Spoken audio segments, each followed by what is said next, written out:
I'm standing in Dr. Reynolds' waiting room with our 3-year-old son, Ethan, on my lap when the text arrives. Can't make it. Something came up with Daniel. You handle it. I read it twice. Daniel, her ex-boyfriend, the man she dated for 6 years before we met, the man she swore was just a friend now. I look down at Ethan, who's been asking for Mommy all morning. This isn't a routine checkup. Dr. Reynolds specifically requested both parents present to discuss Ethan's delayed speech development and the therapy plan moving forward. Emma knew this. We'd discussed it 3 times this week. I don't respond to the text. Instead, I open Find My Friends, the app we both agreed to use for safety and coordination. Emma's location shows the parking lot of Riverside Park, Daniel's neighborhood. She's been there for 47 minutes. The nurse calls Ethan's name. I pick him up and walk into the examination room, my mind already working through what comes next. Not with anger, but with absolute clarity. Dr. Reynolds spends 30 minutes explaining Ethan's evaluation results, the recommended speech therapy schedule, dietary considerations that might help, and exercises we should practice at home. I record everything on my phone, take detailed notes, ask every question that matters. When she asks about Emma, I simply say, "She couldn't be here. Please email me all documents and recommendations." The doctor's expression shifts slightly, professional neutrality masking concern. "Mr. Harrison, I want to emphasize how important parental coordination is for speech therapy success. Children respond best when both parents are implementing the same strategies consistently." I understand completely. I'll make sure everything is implemented correctly. In the car, I call my sister Rebecca. "Can you watch Ethan tonight? Something's come up." "Of course. Everything okay?" "It will be." I drop Ethan at Rebecca's house with his overnight bag. I'd packed one this morning, after that text, already knowing how this day would end. Rebecca studies my face but doesn't pry. She knows me well enough to recognize when I've made a decision. "Jake," she says as I'm leaving, "whatever you're dealing with, I'm here." "I know. That's why I called you first." At home, I open my laptop and begin documenting everything methodically. Screenshots of today's text. Screenshots showing Emma's location history for the past month. I notice she's been at or near Daniel's neighborhood 7 times in the last 3 weeks, always during work hours when she claimed to be showing properties. Emma's a real estate agent with flexible hours, which suddenly feels less like convenience and more like opportunity. I photograph the calendar on our fridge where Ethan, Dr. Reynolds, both parents is written in Emma's handwriting with 3 exclamation points. I open our shared calendar app and screenshot every appointment she's missed or rescheduled in the past 2 months. Ethan's dentist appointment, rescheduled twice. His 4-month developmental checkup, I took him alone. The parent-teacher conference at his preschool about his social adjustment, I attended solo while she claimed a last-minute showing. The pattern is undeniable when laid out like this. Then I call my attorney, Victor Morrison. He's handled real estate closings for me and comes recommended by colleagues for family law. "Victor, I need to discuss separation procedures and custody documentation. Can you see me tomorrow morning?" "That serious?" "That clear." There's a pause. "Jake, I've known you for 5 years. You're the most level-headed guy I know. If you're calling me like this, you've already made your decision." "I have. 8 a.m. tomorrow. Bring everything you've got." He books me for 8 a.m. I spend the evening organizing files. Bank statements showing my consistent deposits into Ethan's education fund, while Emma's contributions stopped 4 months ago. Records of all his medical appointments with notes about who attended. Photos from his preschool events. I'm in every single one, Emma in less than half. Text conversations where I'm coordinating his care, his meals, his schedule, his emotional needs. I'm not building a case out of spite. I'm building a case out of truth. Emma arrives home at 6:30. I'm in the kitchen preparing dinner. Pasta with the sauce Ethan likes, even though he's not here. I've made enough for 2 out of habit. Hey, sorry about today. She drops her purse on the counter, her tone casual, almost breezy. Daniel had a crisis with his mom's estate. You know how complicated that's been. He really needed support. I plate the pasta calmly. How was Daniel's crisis? She blinks. What? You said Daniel had a crisis. I'm asking how it went. Did you help him resolve it? Oh, yeah, we talked through some options. His sister's being difficult about the inheritance. There's confusion about the will, and he needed someone to just listen, you know? He's really struggling. I nod, cutting my pasta with precision. And Dr. Reynolds' appointment? How do you think that went? I'm sure it was fine. Was it just routine stuff? I set down my fork and look at her directly. No, Emma. It wasn't routine.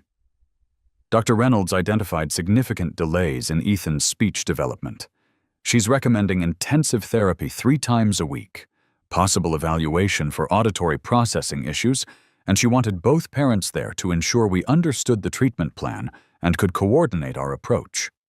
She specifically said that children respond best when both parents are implementing the same strategies consistently. Emma's face pales. I didn't realize it was that serious. I told you 3 times this week it was important. You wrote it on the calendar yourself, with 3 exclamation points. Jake, I'm sorry, but Daniel was really struggling. His sister might contest the entire will, and he could lose his mom's house. He was having a panic attack when he called. Stop.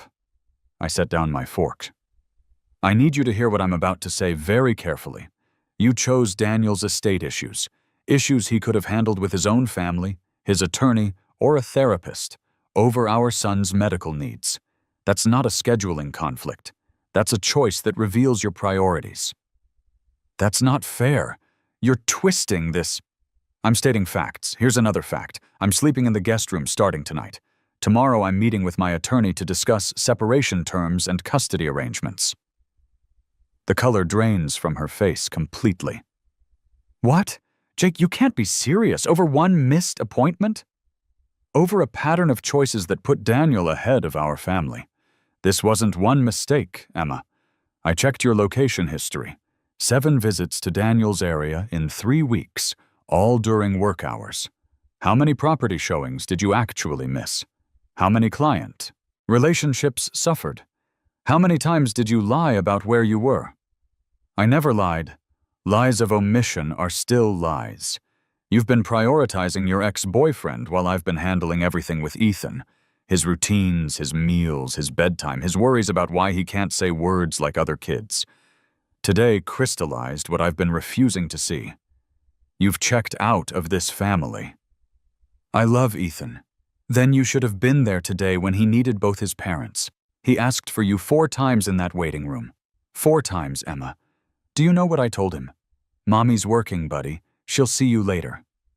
I lied to protect your image because I was still hoping you'd actually prioritize him.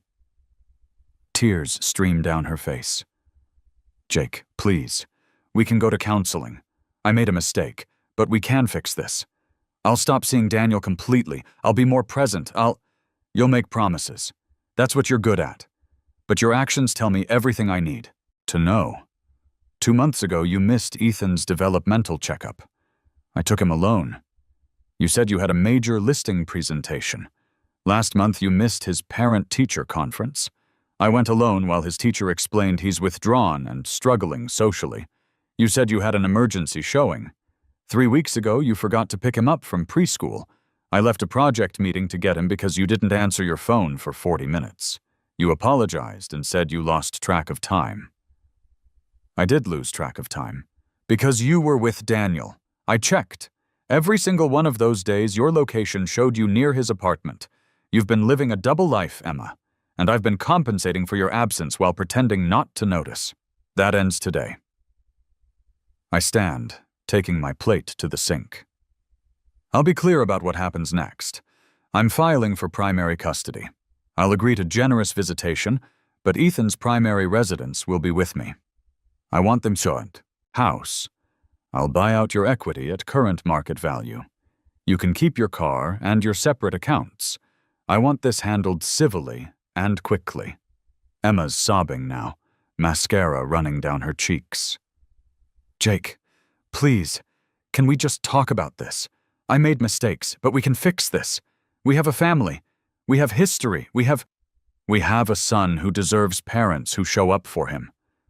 I'm that parent. You've chosen not to be. The history we have is exactly why I know this won't change. This isn't a rough patch, Emma. This is who you've decided to be. You're being so cold. This isn't like you. No, I'm being clear. There's a difference. I spent months being warm and accommodating and understanding while you drifted further away. I'm done with that approach. Ethan needs stability, and I'm going to provide it. I walk upstairs to the guest room and close the door. She knocks for an hour, her voice moving through stages. Pleading, angry, bargaining, crying. I don't answer. I lie in bed, staring at the ceiling, feeling nothing but certainty. This is the right choice. The only choice. Around midnight, I hear her call someone. Her voice carries through the walls.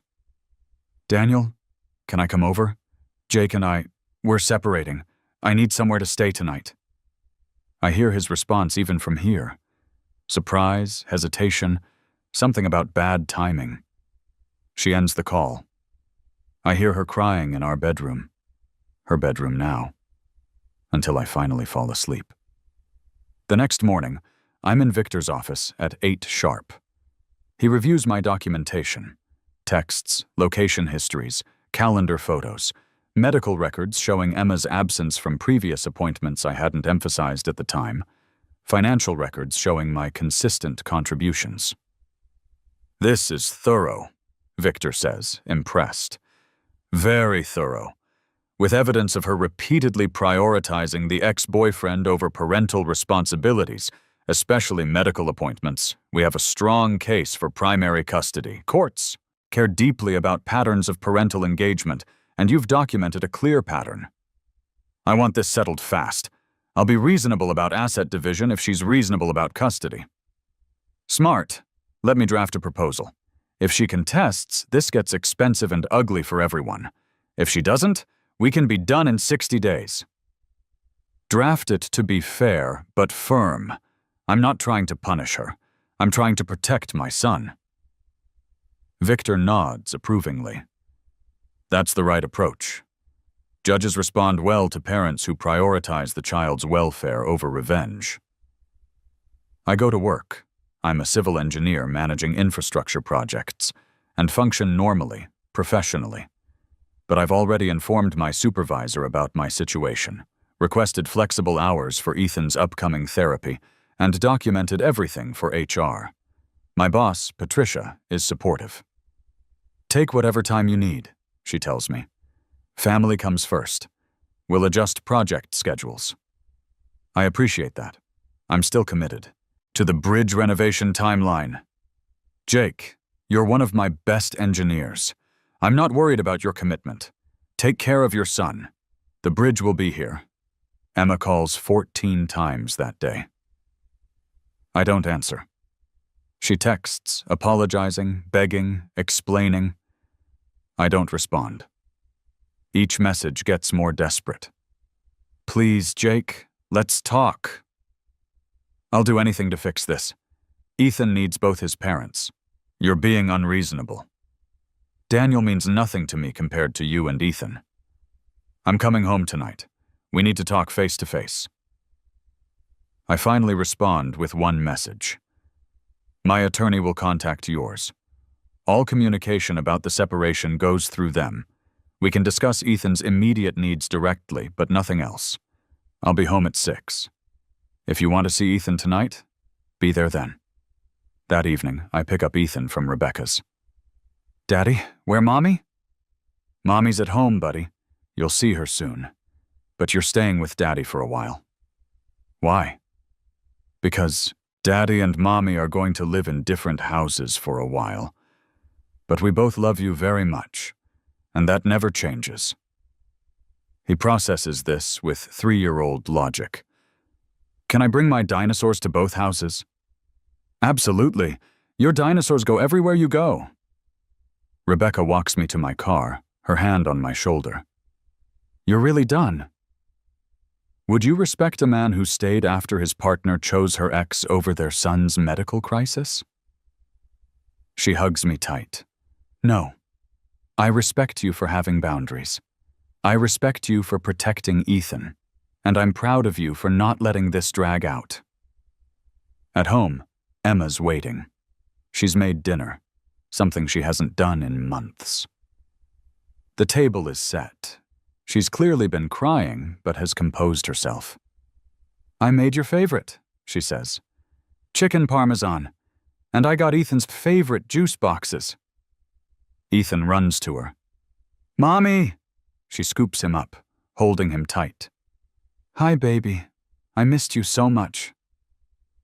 I watch them, feeling nothing but sadness that it came to this. We eat dinner in strained silence, both of us performing normalcy for Ethan. He chatters about his day with Aunt Rebecca, the park they visited, the dog he petted. Emma asks questions, engaged and present in a way she hasn't been in months. Too little, too late. After dinner, I bathe Ethan and put him to bed while Emma cleans the kitchen. When I come downstairs, she's sitting at the table with 2 glasses of wine. "I don't want wine, Emma. Please, just give me 5 minutes." I remain standing. 5 minutes. I talked to Daniel today, told him I can't see him anymore, that I made a horrible mistake and I'm fighting for my family. "What did he say?" She hesitates. He said he understood, that he'd been leaning on me too much, that he hopes we work things out. Convenient. Jake, I mean it. I'm done with him. I'm choosing us. I'm choosing Ethan. I'm choosing this family. You're choosing now because there are consequences, not because your priorities actually changed. That's not fair. Emma, let me ask you something. If I hadn't confronted you yesterday, if I'd said nothing about the appointment or your location history, would you still be meeting Daniel? Still prioritizing his problems? She doesn't answer. That's what I thought. You're not sorry you did it. You're sorry you got caught. That's not true. Then answer the question. Would you still be seeing Daniel if there were no consequences? The silence stretches. "I don't know," she finally whispers. "Maybe. He needed me, and I felt like I was helping someone who really needed help. It felt good to be needed like that. And Ethan doesn't need you? I don't need you? You're both so capable. You handle everything so well. Daniel was falling apart. So you're attracted to dysfunction, to drama, to someone who makes you feel necessary because he's incompetent. That's cruel. It's honest. I've been handling everything because you checked out, not because I don't need partnership. I need a co-parent. Ethan needs a mother who shows up.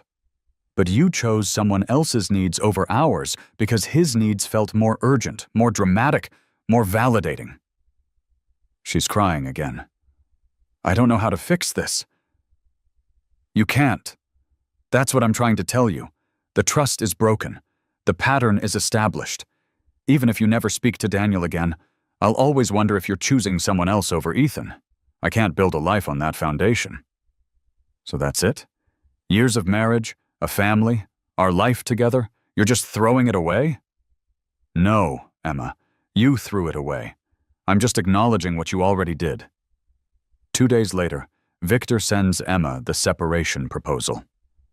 I request primary physical custody with Emma getting every other weekend and Wednesday evenings. I offer to buy the house at a fair market appraisal, split retirement accounts evenly, and each keep our separate vehicles. I ask for no spousal support and offer none.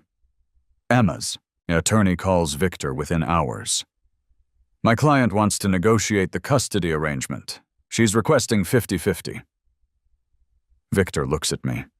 I shake my head. My client declines. The evidence supporting his position is substantial.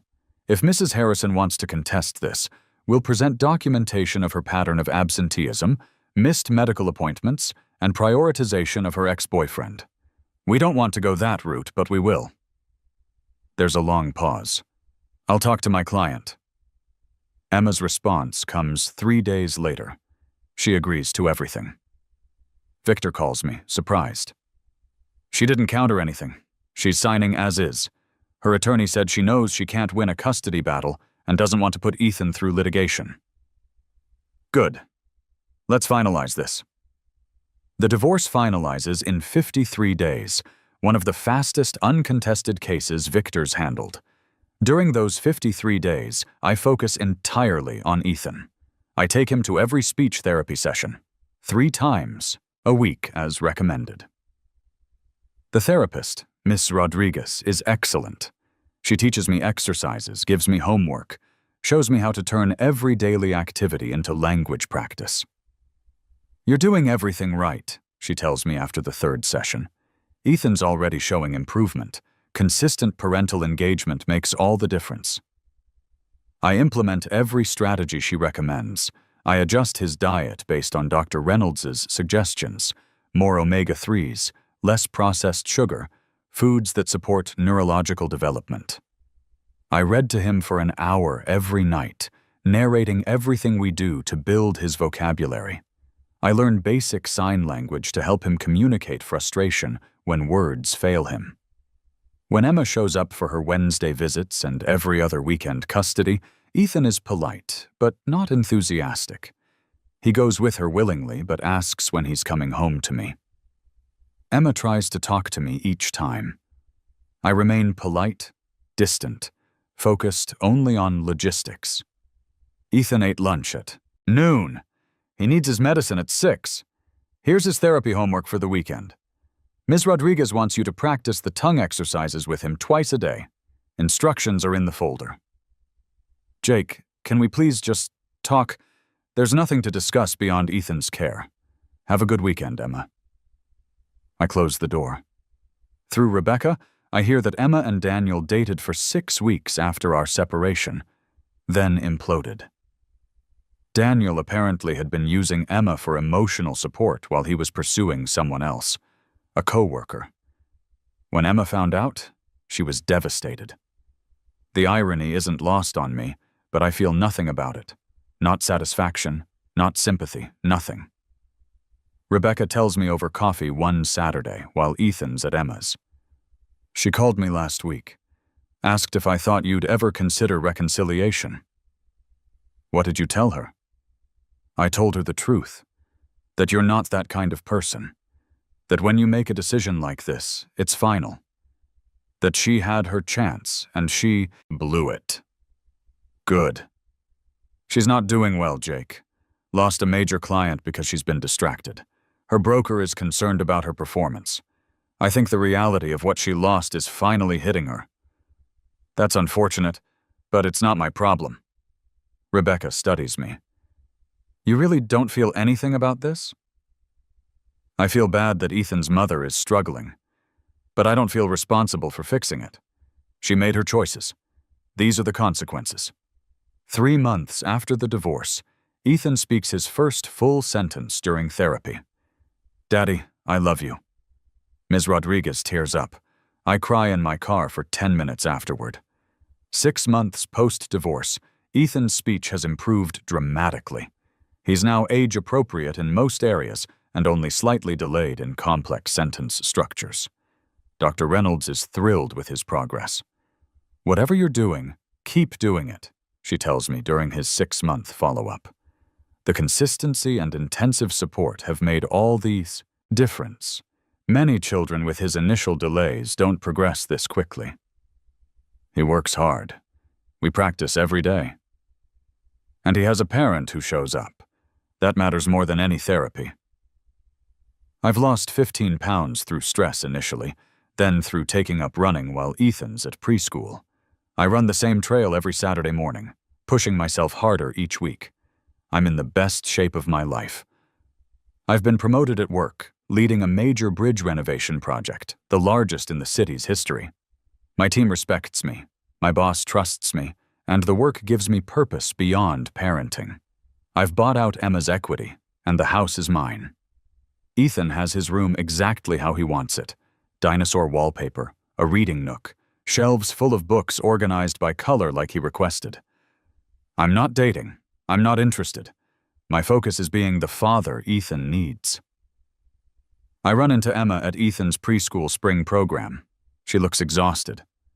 Older somehow. Her real estate, business apparently suffered. I heard through mutual acquaintances that she lost focus for months after Daniel, missed key listings, developed a reputation for unreliability. Her broker eventually let her go. She's working for a different, smaller agency now.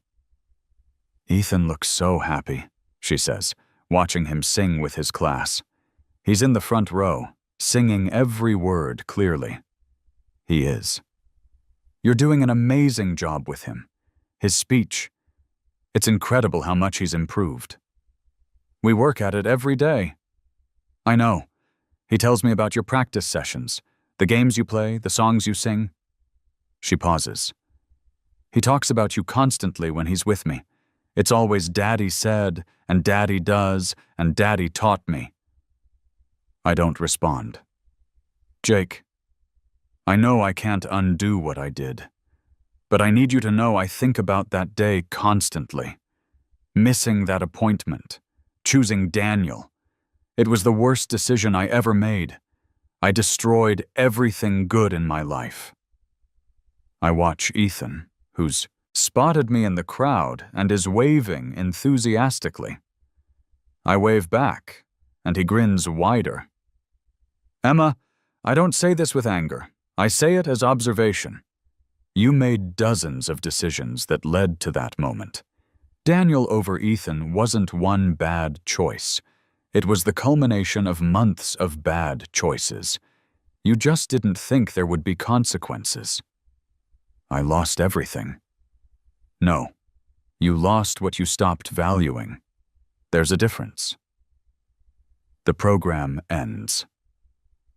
Ethan runs to me, talking excitedly about the songs, the instruments, his friend Tyler's silly face. I scoop him up, and he wraps his arms around my neck, still chattering rapidly. Every word clear, every thought expressed. The difference from a year ago is staggering. Emma reaches out to touch his shoulder. Ethan allows it, but doesn't leave my arms. Bye, Mommy. See you Wednesday. Bye, baby. I love you. Love you too.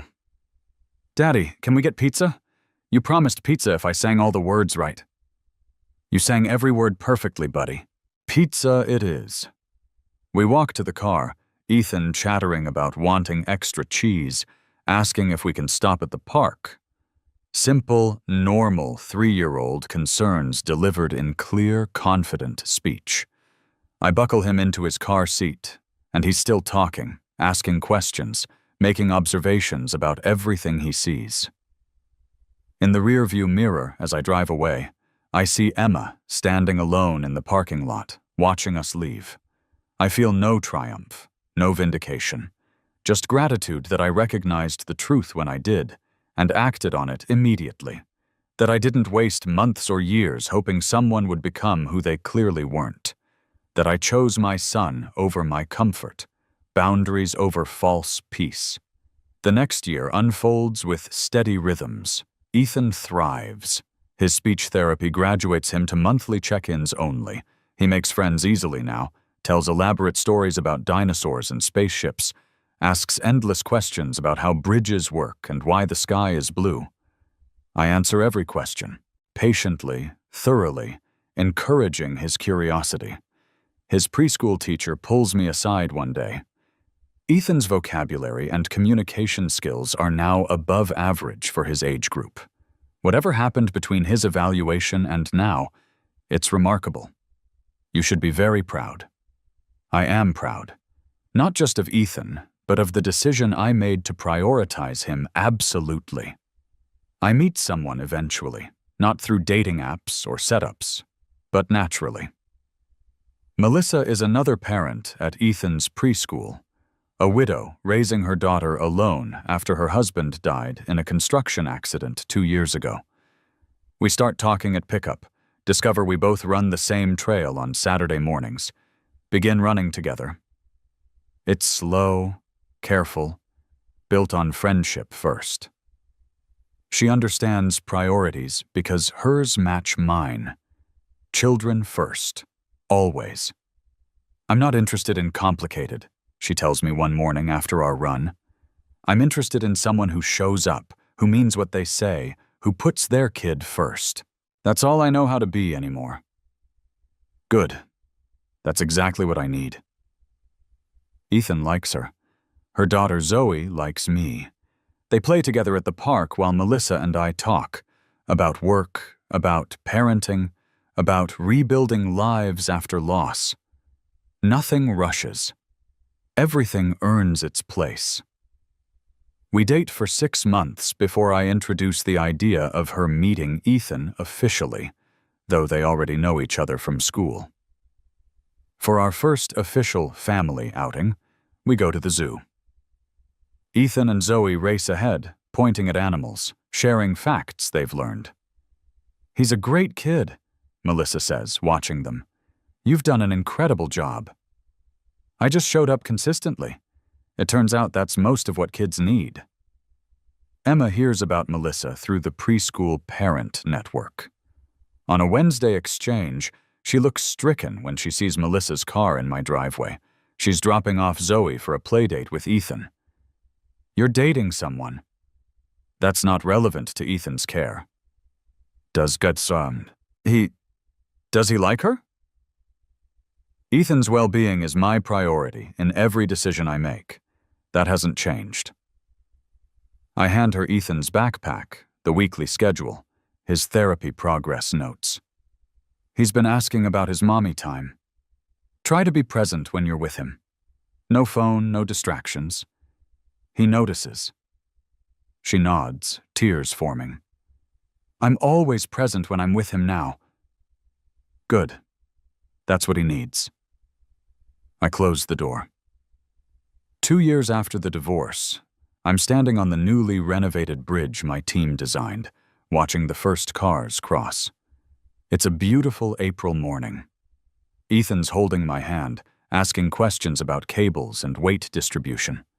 Melissa and Zoe are beside us, and Melissa's taking photos of this moment, me with my son, explaining the work I love, the city I help build stretching out before us. "See those cables, buddy? They're holding up the entire roadway. Every cable has a job, and they all work together." Like a team? Exactly like a team. Engineering is all about teamwork. My phone buzzes. A text from Emma. "I saw the news article about your bridge. Congratulations. You deserve every good thing. I'm sorry I wasn't someone who could celebrate your success when I had the chance. I hope you're happy. I hope you've forgiven me, even though I haven't forgiven myself." I read it, then delete it without responding. There's nothing to say. Forgiveness isn't about her. It's about me not carrying anger. I forgave her months ago, not because she earned it, but because I refused to let bitterness poison my life. But forgiveness doesn't mean reconciliation. It doesn't mean trust restored. It just means I've moved on. "Daddy, did you really build that whole bridge?" Ethan asks. "I helped design it. A big team built it together. But yeah, buddy, I helped make something that helps people get where they need to go safely. I want to build bridges too. Then we'll make sure you learn everything you need to know." Melissa squeezes my hand. Zoe asks if we can get ice cream to celebrate. Ethan cheers his agreement, and they high-five. We walk back to the car, a family built on intention and presence, and people who show up when it matters. Not perfect, but real. Not dramatic, but solid. I think about the man I was 2 years ago, reading that text in Dr. Reynolds' waiting room. The moment of absolute clarity when I understood that love without action is just a word, that priorities reveal themselves in choices, not promises. I think about the version of my life where I gave Emma another chance, then another, where I tolerated and forgave and hoped until Ethan was older, more damaged, more confused by a mother who was physically present but emotionally elsewhere. That life doesn't exist because I chose differently in the moment that mattered. I don't think Emma's a villain.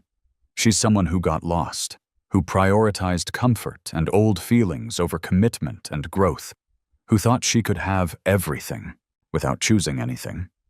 She's someone who learned too late that the person who loves you most consistently isn't always the person who makes your heart race, and that stability, presence, and commitment are their own kind of passion.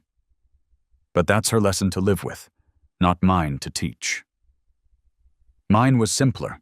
When someone shows you who they are through their choices, believe them immediately. Act on that belief. Don't negotiate yourself into accepting less than you and your child deserve. 3 months later, Emma requests a modification to the custody arrangement. She wants to reduce her time with Ethan to once a month. Her attorney explains she's struggling financially, taking extra shifts at her new job, unable to maintain the consistency Ethan needs. She's moved to a smaller apartment across town, started over with a new agency, working nights and weekends to rebuild her client base. I agree to the modification without argument, but I also document it thoroughly. Every reduction in her parenting time, every missed call, every rescheduled visit. Not with malice, but with the same clarity I brought to that first decision. Protecting my son is always the priority.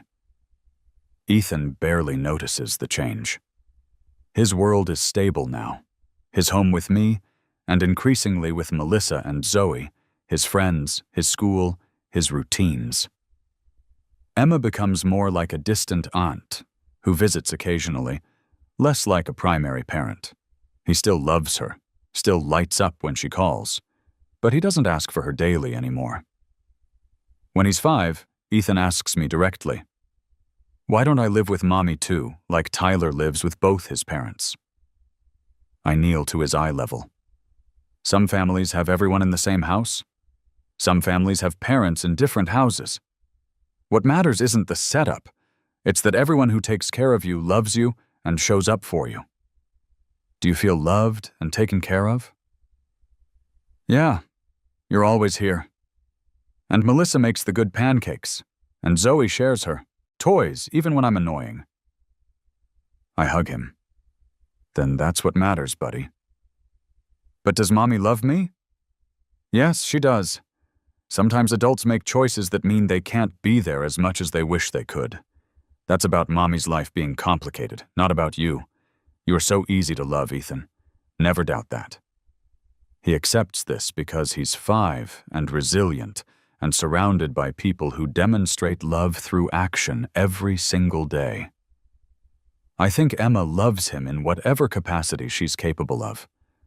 But I learned that day in Dr. Reynolds' office that capacity varies wildly between people, and you can't force someone to expand theirs through wishing or waiting.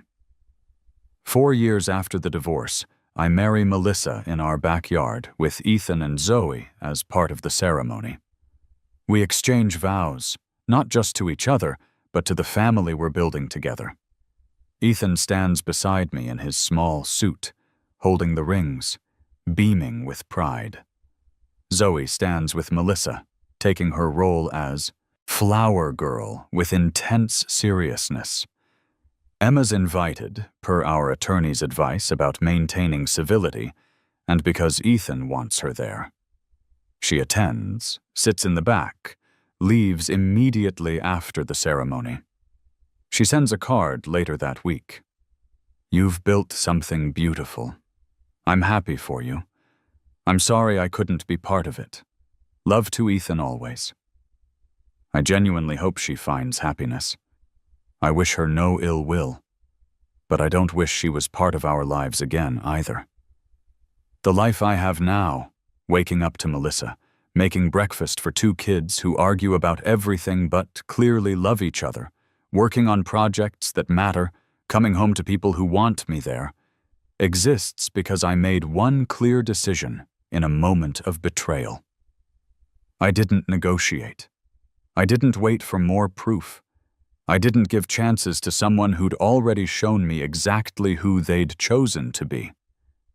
I simply acted on what I knew was true and built forward from there. Sometimes people ask if I ever regret divorcing Emma so quickly, if we could have worked it out with counseling, if I was too harsh. I tell them the truth. I regret nothing. My son is thriving. His speech is perfect now. He's confident and curious and kind. I'm thriving, professionally successful, personally fulfilled, partnered with someone who shares my values. We're both exactly where we need to be, with people who prove their love through presence, not promises. And Emma?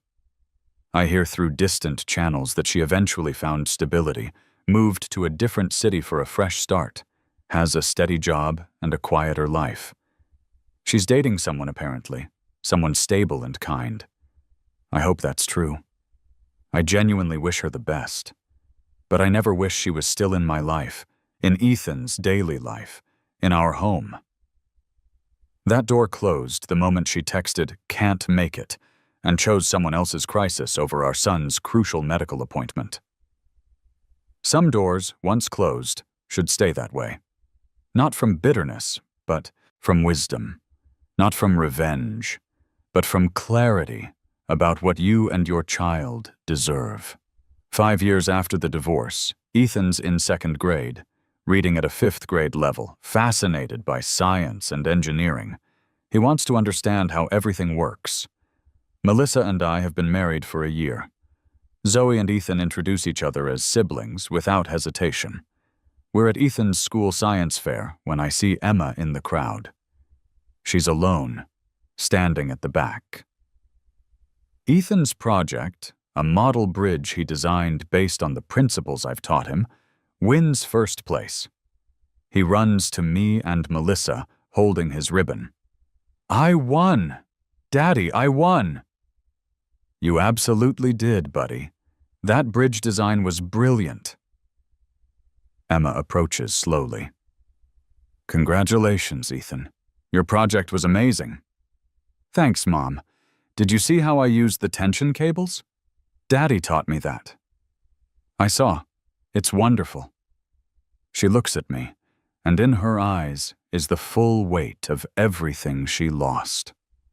Not just me, not just the marriage, but this, the daily moments, the shared victories, the family life she could have had. "He's exceptional," she says quietly. "You've raised an exceptional child." "We're raising an exceptional child," I correct gently. "You're his mother. That matters." "But you're his everything. I see that clearly now." I don't argue because it's true. I don't gloat because there's no victory in a child missing a fully present mother. Melissa, sensing the moment, takes Ethan and Zoe to get celebratory cookies from the PTA table. Emma and I stand in uncomfortable silence. "I'm doing better," she finally says. "Therapy, new job, new life. I'm dating someone good, someone stable. He's teaching me what healthy partnership looks like." I'm glad. I think about that day all the time. The appointment I missed. The text I sent. If I could go back. But you can't. None of us can. We just move forward with what we know now. Do you hate me? No, Emma. I don't hate you. I don't think about you enough to hate you. That's not cruelty. It's just truth. You're Ethan's mother, and I respect that role. But you're not part of my life anymore beyond co-parenting logistics. That's the consequence of your choices. She nods, tears streaming. I understand, and I accept it. I just wanted you to know that I know what I lost. I know it was my fault. I know you gave me everything, and I threw it away. Then learn from it. Be better for the next person. Show up for Ethan when you have him. Make different choices. Melissa returns with the kids, and we say goodbye to Emma. As we walk to the car, Ethan between us holding both our hands, I feel the full weight of gratitude for that moment 2 years ago, when clarity struck and I acted immediately. Because this life, this beautiful, stable, loving life, exists only because I refused to tolerate betrayal for even one more day. Some people call that harsh. I call it self-respect. Some people call it unforgiving. I call it boundaries. Some people call it cold. I call it clear-eyed love for my son and myself. And in the end, the proof is in the result. Ethan thriving, me fulfilled, a family built on intention and commitment. Emma learned her lesson too late to save what we had. But I learned mine just in time to build something better. And that makes all the difference.